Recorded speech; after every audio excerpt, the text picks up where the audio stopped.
পশ্চিমবঙ্গে বাজেট পেশ একেবারে বিধানসভা ভোটের আগেই পশ্চিমবঙ্গে বাজেট পেশ হলো, কিন্তু সেই বাজেট নিয়ে বিরোধিতা করতে কিন্তু পিছু ছাড়লেন না পশ্চিমবঙ্গের বিরোধী দলনেতা শুভেন্দু অধিকারী। একেবারে কোট আনকোট তিনি বলছেন বেকার বিরোধী বাজেট, বেকারদের জন্য মমতা বন্দ্যোপাধ্যায় নাকি কোনো সুযোগই করে দেননি তার পুরো বাজেটে। কি বলবেন? বেকারদের জন্য সুযোগ সুবিধা করে দিয়েছেন দেশের মহামহিম 56 ইঞ্চি নরেন্দ্র দামোদর দাস মোদী। কীরকম সুযোগ সুবিধা? 2014 সালে ভোটে লড়ার আগে নরেন্দ্র মোদী বলেছিলেন বছরে 2 কোটি বেকারের চাকরি। তো মোদীজির 11 বছর হয়ে গেছে, 22 কোটি বেকার চাকরির বদলে উল্টে ভারতবর্ষে নতুন করে 18 কোটি বেকার তৈরি হয়েছে। আমার কথা নয়, CMI, centre for monitoring Indian economy, তাদের তথ্য বলছে ভারতবর্ষে নতুন করে 18 কোটি বেকার তৈরি হয়েছে। 45 বছরে বেকারত্বের হার সর্বোচ্চ। আর শুভেন্দু এখানে এসে চেটাং চেটাং বড় বড় গরম গরম ডায়লগ মারছে। ওকে আগে বলুন আয়নার সামনে দাঁড়াতে, আয়নার সামনে দাঁড়িয়ে বাতেলাগুলো মারতে। এই যে বাজেট বলছে কথা, 2014 সালে নরেন্দ্র মোদী কী বলেছিল? বছরে 15 লাখ টাকা, হরেক যুবাও কা ব্যাঙ্ক অ্যাকাউন্ট মে 15 লাখ। আমরা ভুলে গিয়েছি এসব গল্প কাকে দিচ্ছে। এই যে কদিন আগে মহারাষ্ট্রে ক্ষমতায় এলো, বলেছিল লাডলি বেহেন যোজনা দেবে 2,500 টাকা করে। ভোটে জেতার আগে এত গল্প দিল, গল্প দিয়ে মানুষের ভোট পেল, ক্ষমতায় এলো, ক্ষমতায় আসার মাস যেতে পারলো না, 6.5 লক্ষ বেনিফিশিয়ারির নাম, এনটাইটেল বেনিফিশিয়ারির নাম লাডলি বেহেন যোজনা থেকে বাদ দিয়ে দিল। অভিষেক ব্যানার্জি পার্লামেন্টে আগের দিন এই প্রশ্নটা তুলেছেন যে ক্ষমতায় আসার আগে লক্ষ্মীর ভাণ্ডারের ধাঁচে লাডলি বেহেন, যেই মুহূর্তে ক্ষমতায় চলে এলো 6.5 লক্ষ মানুষের নাম বাদ দিয়ে দিল বিজেপির সরকার। তাহলে এই স্কিমগুলো কি আসলে জুয়াচুরি, ধাপ্পাবাজি? আরে ভাই, মমতা ব্যানার্জি সমালোচনা করা খুব সহজ, সবচেয়ে কঠিন মমতা ব্যানার্জি হয়ে দেখানো।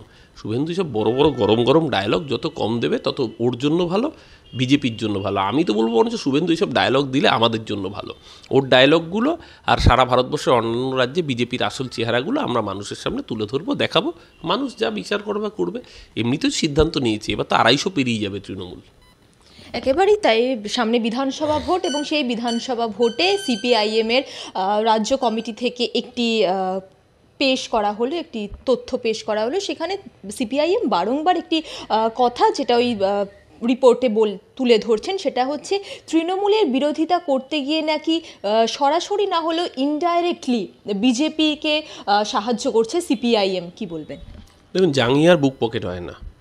5 টাকায় পালং শাক এখন বাজারে পাওয়া যাচ্ছে, পালং শাক কিনতে গেলে তার ক্যাশ মেমো চাইলে দোকানদার তাড়া করবে।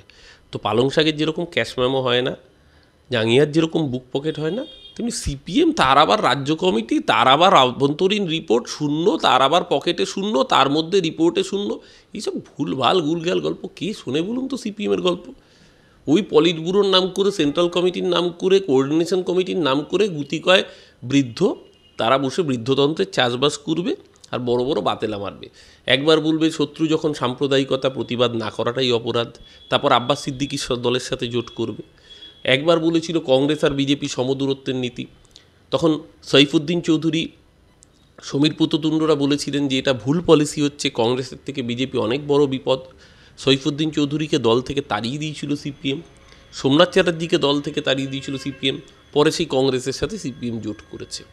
এই সিপিএমের কোনো কনসিস্টেন্সি আছে? এই সিপিএম কদিন আগে বিজেমূল বলতো, তারপরে 2021-এ কানমলা খাওয়ার পর বলেছে বিজেমূল বলাটা আমাদের ভুল হয়েছে। আরে নিজেদের ভোট বামকে ট্রান্সফার করে দিচ্ছে, গাকে গা রামকে ট্রান্সফার করে দিচ্ছে বাম, তারপরে সে এক একটা শুদ্ধিকরণের তত্ত্ব। সিপিএমের ওই মাথাগুলোকে যতদিন না তাড়াবে সিপিএম, আসলে বাংলার মানুষ ভোট দিতে যাওয়ার আগে যদি মোহাম্মদ সেলিমদের মুখ দেখে, বাংলার মানুষ ভোট দিতে যাওয়ার আগে যদি সুজন চক্রবর্তী, রবীন্দ্রদেব এদের মুখ দেখে, বাংলার মানুষের অতীতের তিক্ত ইতিহাসগুলো মনে পড়ে যায়।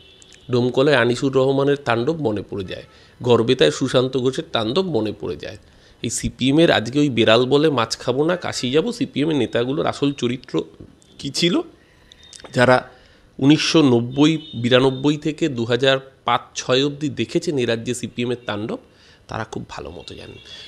একেবারেই তাই। তিনি বারংবার কমিটির যে পেশ হয়েছে যে নোটিশ, সেখানে কিন্তু বারংবার দেখা যাচ্ছে যে এই যে ভোট কেটে দিচ্ছে, ভোট কাটার যে ব্যাপারটা এতদিন ধরে তৃণমূল বা বিজেপি কোনো না কোনোভাবে বলে এসেছে, সিপিএম নাকি সরাসরি বিজেপিকে সাহায্য করছে এবং সিপিএম এই সাহায্য করতে গিয়ে তৃতীয় স্থান অধিকার করছে, সেটা কিন্তু আর হতে দেওয়া যাবে না, সিপিএম নিজে বলছে। না, এটা নতুন কিছু না, নিজের নাক কেটে পরের যাত্রাভঙ্গের এই নিদর্শন সিপিএম গত বিধানসভায় দেখিয়েছে, লোকসভায় দেখিয়েছে, তার আগের লোকসভায় দেখিয়েছে। 19-এর লোকসভা আর 14-র মধ্যে যদি 16-র মধ্যে যদি আপনি বিচার করেন তাহলে বুঝতে পারবেন যে 2014 সালে লোকসভা নির্বাচন পরবর্তীকালে 16-র বিধানসভা নির্বাচন বিজেপি 17%-এর বেশি ভোট পায়নি। তখনও সিপিএম 29% ভোট পেয়েছিল 2016-এ। সিপিএম এবং কংগ্রেস মিলে যৌথভাবে বিরোধী ছিল। 29%-এর সিপিএমের তখন এমএলএ সারা রাজ্যে রয়েছে।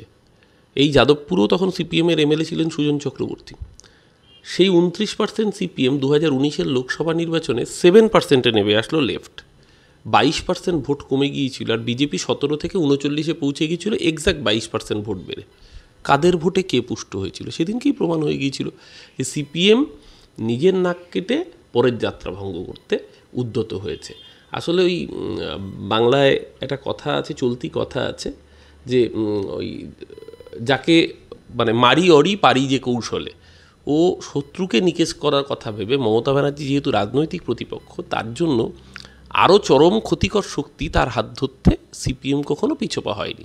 সিপিএম নিজের রাজ্যের ক্ষতিকর শক্তি, তার সঙ্গে আরেক চরম ক্ষতিকর শক্তি বিজেপি তার হাতকে শক্তিশালী করেছে চিরকাল সিপিএম। এটা নতুন কিছু নয়।